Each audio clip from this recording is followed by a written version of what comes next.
There we go. There he is. What's What's up, up? my brother? What's good, bro? What's going on, Spank? I'm good, man. I was trying to get my lighting together. It's a little. I ain't got my spotlight with me. Nah, take your time, man. You want to adjust it, take your time, bro. No, you good? I ain't got my What's that light? The little ring The drink. ring light. Yeah, I ain't got that. I'm on the road. I don't have it on me. All right, no. You still look. The Wi-Fi is cracking. You're Uh, good. we gotta use this lamp here. Nah, what you in the hotel in Buffalo? Yeah, yeah. Okay. Listen, first and foremost, brother, I appreciate you jumping on the low theory on my platform, man. Thank you so much, man. No problem, And man. and especially because I know you're about to hit the stage in like what, an hour or two out About an there. hour and a half. About an hour and a half. Yeah. Okay. Okay. Yeah, man. So I wanted to bring you on because, obviously you're a hilarious comedian. You got a great career in front of you, and we got a little history. So I just wanted to chop it up so that way my peoples can get familiar with you and just talk about what you got going on in the future. You know what I mean? A lot of drugs in my future. A lot of drugs. Nah, kids, I'm joking. Yo, I actually had before we jump in, I actually had Mete.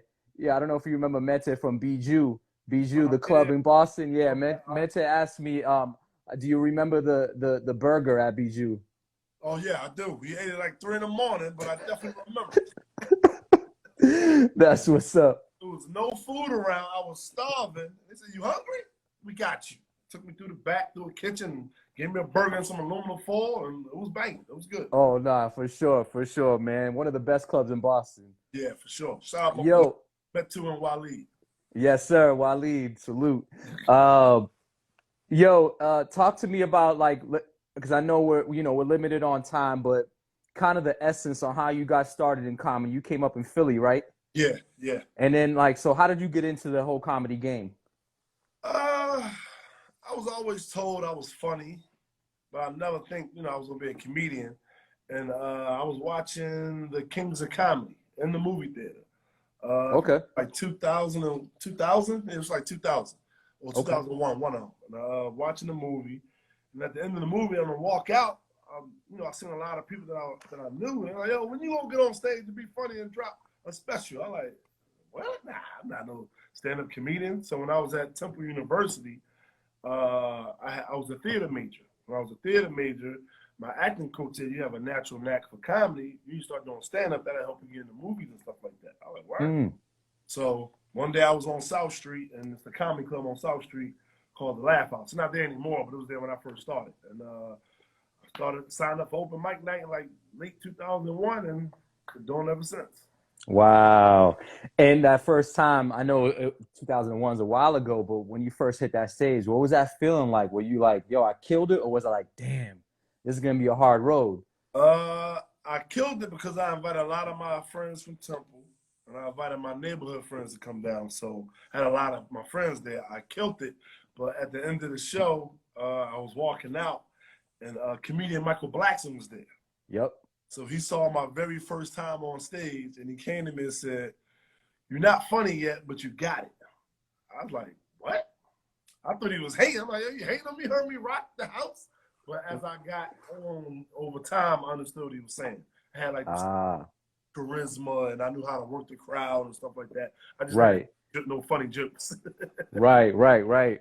Now, in any like industry, everybody has their influences. Who are your comedic influences? Oh man, it came in stages. From the very beginning, it was Eddie Murphy, Damon Wayans, Cedric the Entertainer, Hmm. Bernie Mac, because the Kings of Comedy. Well, before Amazing. Kings of Comedy, but that's when he was Hmm. Bernie Mac. Hmm. Then as I started doing comedy, I was seeing comedians like JB Smooth, Cat. Yeah. But this before they like blew up though. This when they was underground. Because I was in the comedy circuit, like going to clubs and working out and stuff like that. Who else? Even in New York, comedians like Talent, Capone, Will Savants. Like it was a lot. I would just see, and then my local heroes. I mean, they're not local anymore. When I first started, like the Touré, Tommy Too Smooth. Yeah. What other comedians in Philly that really? Shout out to D. Lee. He was one of the guys that really started me and got me out there. So it was a lot of influence for me. It was a lot. It's a lot. That's dope. And now, you're part of the Plastic Cup Boys. Yeah. Obviously, you know, one of the biggest stars of them all, Kevin Hart. Now, does he influence you? Yes, for sure.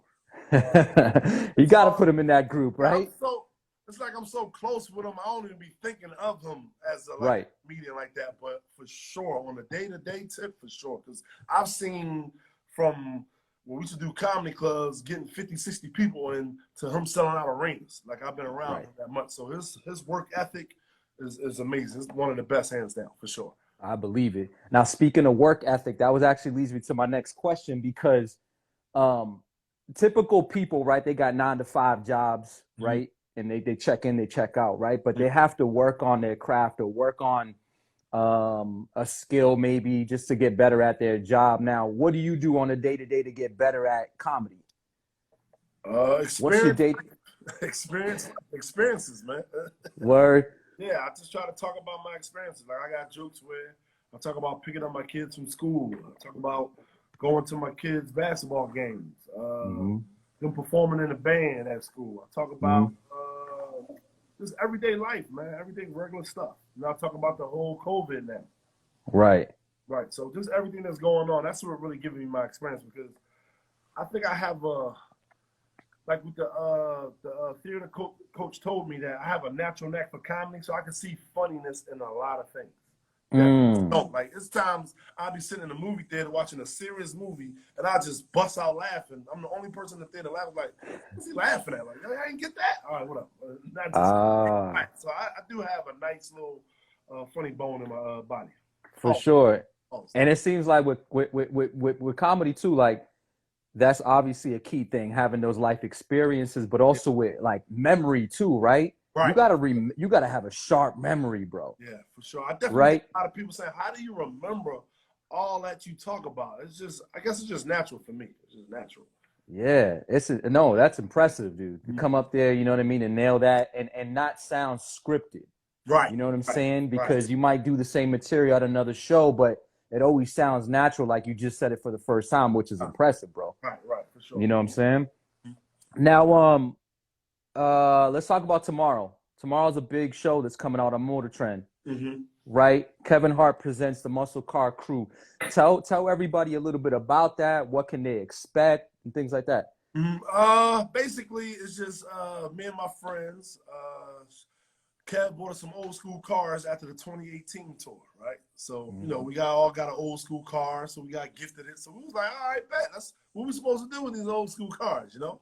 So we said, yo, man, they do like cruises and stuff like that. Let's just go on a cruise. So we went on a cruise, and we realized that our cars weren't up to par with the other old school cars.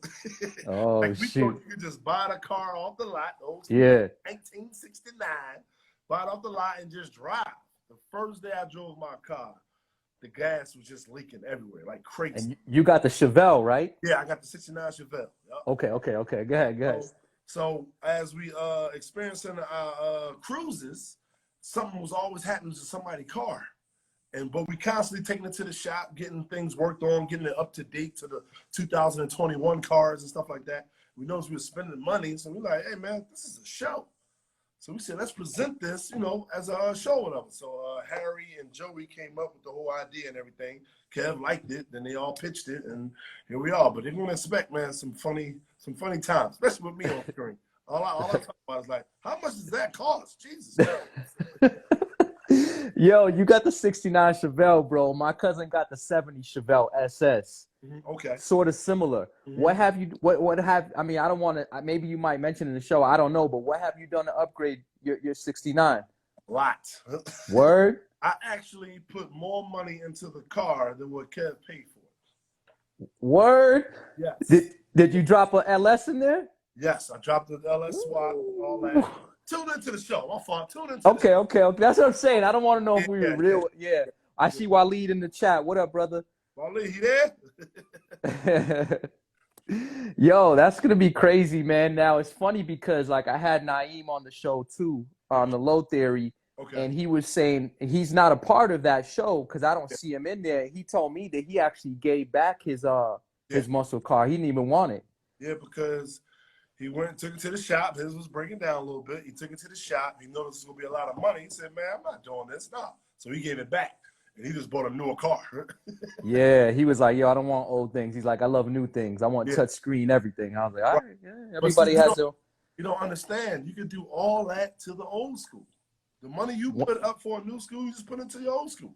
100. I'm getting the whole interior done. I got a screen. It's gonna be crazy. It's gonna be crazy.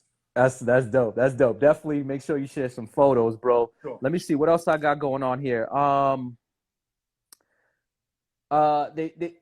mentioned, and I don't know if this is still happening, but Naeem mentioned that there was gonna be a Netflix special coming. Yes. Can you talk about anything about that? Any Yeah, details? we can. We shot it in Atlanta, May 1st. We shot it. We thinking it's gonna air on Netflix probably. It's gonna debut maybe end of January. End of July or beginning of August, somewhere around there. They still finishing up the Of this year. Yes, of this year. Okay. Yeah, they about to drop Okay. it. Netflix said we don't have that much content, so we're gonna put it out there as soon as we get it. So we're just waiting on the editors to finish it all up, touch it up, and then they're gonna send it over. Is it just you and Naeem or anybody else? Naeem and Joey Wells. Okay. Yeah, Joey don't travel with us on the road, but when it's time to shoot the special, he with us. Yeah. Yo, but he's funny too, man. He is. He's a funny guy. When I saw you guys, because I was saying too, I saw you in a small venue and I saw you in an arena as well. And when I caught you guys at the arena, at the Phoenix Suns arena, okay, he tore it down, man. Yeah, he did his thing. He do his thing as the host. He do his thing. Yeah, for sure. But With that said, it ain't about him. It's about me. yeah, word. Yo, you're come on, man. You're super hilarious, bro. Now, what, like, with that said, I asked this question to Naeem, but for you too, like, what do you prefer? You prefer rocking in a smaller venue, or you prefer arenas? It's like picking who's your favorite kid. I probably would say the smaller, more intimate. I love that because you get to hear everybody laugh. What an arena is so huge. You hear the laughter, but you can't really pinpoint it where it's coming from. But in a smaller arena, you get to see everybody's face and you can see how hard they laugh. You can see who's not laughing. And it'll make you be like, okay, that didn't make you laugh. Wait till this joke come out. And then when you get them to laugh, like, and you can be more personal with you. Like, hey, so what do you do as a day job and stuff like that? You know, little stuff. Right. Like that. I like a small crowd. You can tell how funny a joke is with a small crowd.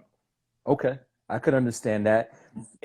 That makes me think too, because I see comedians, right, when they're rocking the smaller crowd, they have their material, but then they'll go impromptu and kind of like, you know, make fun of the people in the audience. Right. Is that something you do, or that's not your style? Is that something unique to just everybody else?